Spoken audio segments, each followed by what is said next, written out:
Những ngày qua, giá mít Thái tại nhiều tỉnh miền Tây, trong đó có Đồng Tháp tăng mạnh, mang lại lợi nhuận khá cho những nhà vườn còn mít bán trong dịp cận Tết.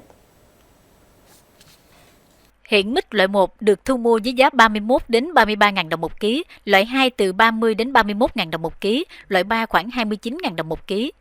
Riêng mít ruột đỏ có giá cao vượt trội, loại 1 khoảng 49 đến 51.000 đồng một ký, loại 2 từ 36 đến 41.000 đồng một ký tại vườn.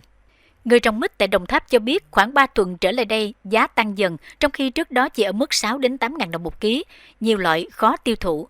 Các dựa thu mua tại Đồng Tháp cho rằng nguyên nhân chính làm cho giá mít tăng là do nhu cầu xuất khẩu sang Trung Quốc tăng, cùng với việc các cơ sở trong nước đẩy mạnh thu mua phục vụ chế biến mứt Tết và tiêu thụ dịp lễ. Do đang vào thời điểm nghịch mùa, nguồn cung hạn chế nên giá càng tăng. Với mức giá hiện nay, mỗi trái mít nặng 10 đến 15 kg có thể bán và thu được từ 300 đến 400 ngàn đồng.